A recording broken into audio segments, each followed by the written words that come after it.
So, I just realized how freaking perfect it is that I finished this around Easter because now I can wear it to church. Just kidding, because it's a rabbit. And so this is vice versa. He still needs just a little bit of work, and I'm going to try not to move too fast because the ears are not attached yet. Because I wanted to show you how I made them without having to rip him apart. So, but it's still going to be quite dramatic because I have to take an ear off of the bunny. So, this was a beast. And literally, like, it's huge. I used 2 body pillows, leopard print, which you probably might see if you can see inside, because like I said, the whole thing is not quite finished.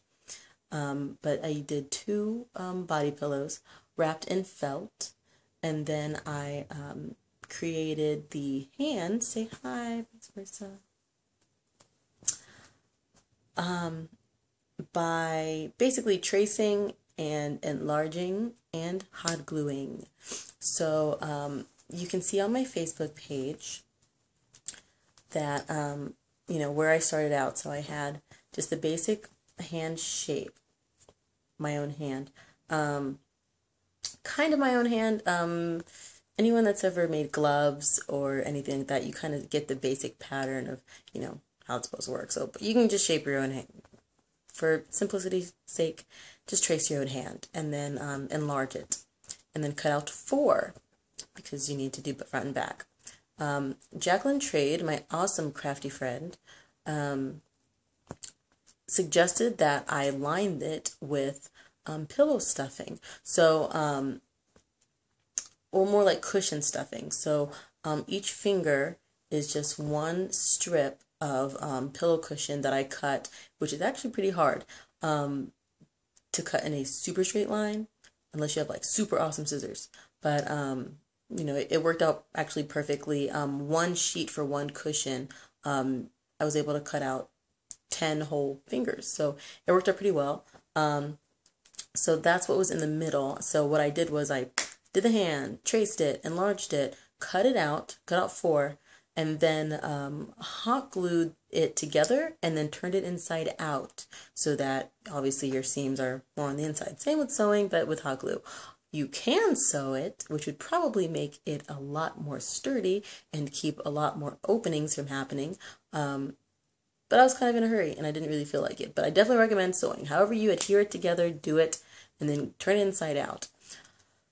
So then you take the pillow stuff. I should probably be showing you how to do this with materials. We'll do that later. Cut them into strips that are about the size of your fingers, a little smaller, and basically I just stuffed them up in there. Stuff. And it gives it thickened it out in a way that if I tried to cut out exact shapes for them to be more squared fingers, it would not have turned out that great. So, you know, it's already kind of squared itself, so that really helped. And then to get the flexibility, to get the flexibility, again, Jacqueline Trade recommended that I use garden wire, the thick stuff that you can use to make really cool shapes with. I actually have some, but since I took so long to get into this position, I'm not going to go get it. I'm actually going to return it because I got too many. So I got 1 set, which was 3 coils of the garden wire, and basically twisted it together. So twisted 2 strands together to make it a little bit thicker, and then just stuffed it up into the fingers. So you can try to stuff it into the cushion. That was proving to be cumbersome. It works, but you can also just put it up into the fingers. On the, you know, on the sides, you know, or on the bottom. It works just the same, but you definitely get an awesome flexibility with it. And it gives it a really realistic look. So I was very happy with how these came out. Don't flick them off. That's not nice. So it also allows you to, if you can kind of see, it gives it more of a bone shape. So you have, you know, kind of skeletal, you have the different pieces, and I think that made it look a lot more masculine of an arm, more gorilla-like than, say, Pillsbury Doughboy sort of fluffy hand. I if you watch my first video, you notice I said something about bias tape. That's what I used to make the wrap around his wrist, which helped me to hide the seam of where I glued it to the rest of the arm. I wanted something a little bit more thick, which I'd probably go and buy some more pillows or cushion stuffing and make it a little bit thicker so it looks more like handcuffs than just bracelets. So the arm, super easy. I just took the pillow and I zip tied it with industrial zip ties. It took 2 to get around one area. So there was zip tied together, and then zip tied this here, up here to kind of get it more jointed. And then in the middle, I poked a hole in the middle and put zip ties together, one zip tie together, so that it kind of pulled it together in a elbow.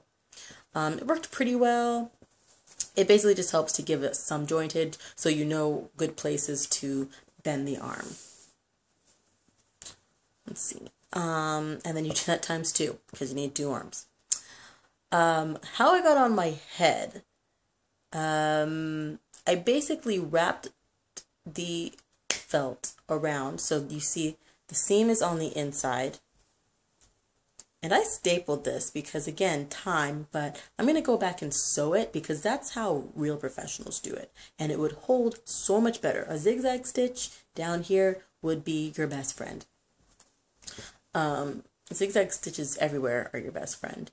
And I basically got from the whole yard of fabric, I cut it up the middle, and then I was able to wrap it on itself.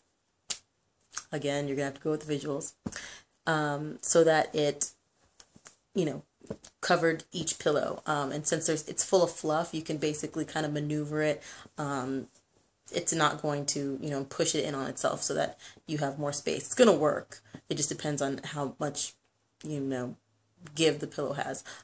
If it hadn't worked out, I could have always opened the pillow and just used the internal fluff. I just figured that it would be easier if it was already cocooned in its own little sausage of a case as a pillow. What else? So then it got somehow up on my head because I left a little bit extra fabric above. So imagine a big rectangle, you cut it in the middle, and then you leave this part attached. So it's basically like almost like a pants shape. And that was the part I put up here. And it's mostly tucked because I tried to make a hole for it, but it really works best as a headband sort of thing, to gather up the material and just sit it. So it doesn't care what it looks like from the back. No one's going to take that picture. And if they do, they're going to see that it looks kind of crazy back there. So, the face of Vice Versa's bunny face was basically just made from the canvas that I used to line the inside of the interface of the bodice. Look up Rufflebutt Cosplay's thing if you want to know. But she uses canvas. I used medium interfacing. It is wonderful for everything. I also use it to make patterns and draft patterns on. And the ears, since I had so much felt and also so much pipe cleaner, because I've used them to make cat ears in the past, I basically put 2 pipe cleaners together in the ear shape, glued it to one side of the felt. There's so much felt. And then just kind of glued another side, another side of the felt, and molded it into the shape. So molded it around towards the back so that in the front you get something that looks really smooth. In the back, you know, it's got a little bit of a crease. I've also done the opposite where I've put pink on the back and done white so that you have a inside of a pink ear, but I didn't really want to do it this way. I wanted it to be all white this time. And that's how Vice Versa was born. Another 10-minute long video of things that you can't actually see. But if you have any questions or want to do this, because there's definitely a lot of versions of Vice Versa, a lot of different colors, let me know and I would definitely be happy to break things down for you again. Thanks again for checking it out. Hope you watched the first video of me talking about the rest of my costume, and I will talk to you guys later.